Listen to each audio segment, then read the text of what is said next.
Hi Melvin, how are you today? I'm okay. So thank you for coming in to see me. So Melvin, last week you and I discussed an event that occurred at home. You had planned a family outing with your wife and daughters to go get ice cream, and you and your wife ended up getting into an argument which prevented you from going on the outing. And you expressed to me that you felt like a failure and you were pretty upset with yourself. I'd like to work together through our session today to explore that a bit further. Are you okay with that? Yeah. Okay. So today we're going to be examining your thoughts and feelings related to that specific event that we spoke about last week. So when you got into that argument with your wife and it prevented you from going on the family outing, what were some thoughts that went through your mind? I guess why does this keep happening to me? Okay. My wife makes me really mad. Okay. Why does she keep picking on me? I can't believe I ruined our outing, and I feel like I disappointed my daughters. Okay. So when you had some of these thoughts, what were the feelings that were associated with these thoughts that you were having? Anger, Okay. embarrassment, sadness, frustration, and guilt. Guilt. Okay. So let's focus on that guilt for a second. So I want to kind of get a gauge as to where and how intense that feeling of guilt was. So on a scale from 1 to 10, 1 being barely any at all and 10 being the most guilt-ridden you've ever felt, where did that feeling of guilt fall for you? Maybe a 7. Oh wow, a 7. Okay. So Melvin, it seems like you were feeling pretty guilty over that canceled family outing. So while you were sitting with that guilt, what were some of the actions then that followed those feelings? I yelled at my wife again. Okay. I went into our basement to spend time alone for the rest of the night. And then I basically just ignored my family and didn't speak to them again. Okay, so it seems like you wanted to kind of isolate yourself away from what was happening. So, Melvin, when you identified that guilt that you were experiencing in that moment, how did you then see yourself? How did you look at yourself? I basically just thought that I was a bad father and husband. Okay, and I can see that feeling that is very difficult for you to express to me and even to yourself.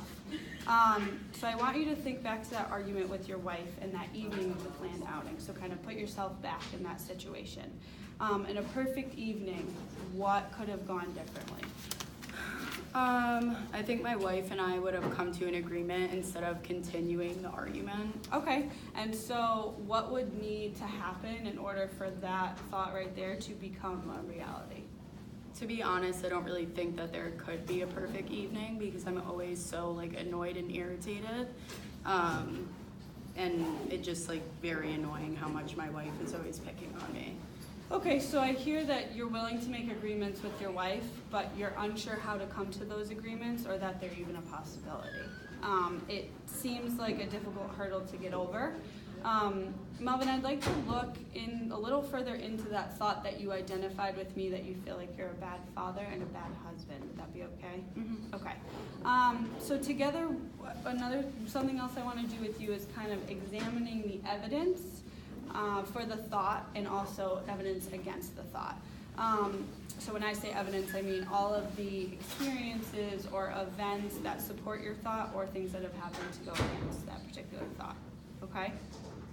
So let's go over some of the evidence together that supports that thought that you were a bad father and a bad husband. Can you give me some examples of this? I just feel like my wife is constantly yelling at me for everything that I do wrong. Okay. I don't really enjoy spending time with her anymore. Okay. Our arguing usually gets in the way of our family activities. Okay. And honestly, after a long day of work, I find it really hard to engage with my daughters. Okay.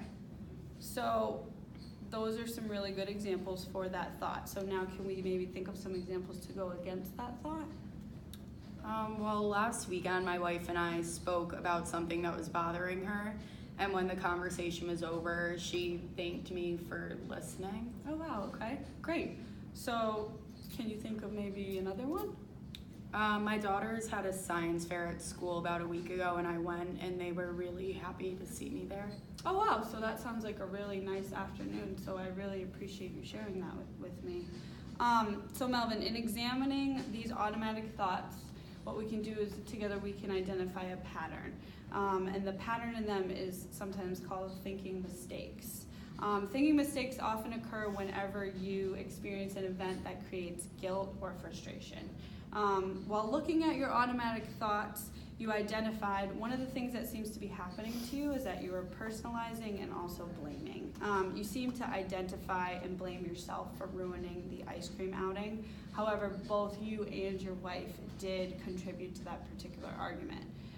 You also identified that your wife is always picking on you without identifying really your place and how your own behavior may contribute to this. This thinking pattern creates a pattern of blame, which translates into that thought that you think you're a bad father and a bad husband. In talking with you, however, I noticed that there are strengths that you display within these two roles. There's an instance, you just told me that you had a constructive conversation with your wife that ended really well, and the father-daughter day at the science fair was also something that went really positive for you. Now that you're a little more aware of these automatic thoughts, I'm wondering if next time one of them crosses your mind, you'd be able to sit and maybe process that thought before another one comes into your mind. Yeah, I think I could do that. Okay, well, great. So, Melvin, next week when we meet, I would like to go over that when you sat and processed the automatic thought. Does that sound good? Mm-hmm. Okay. So Melvin, today, as we talked about, we discussed some of your automatic thoughts during a really stressful event at home and some evidence for and against these thoughts. You worked really hard, and I really appreciate your effort today. I know it's not easy for you to express your feelings, and you really made some great progress.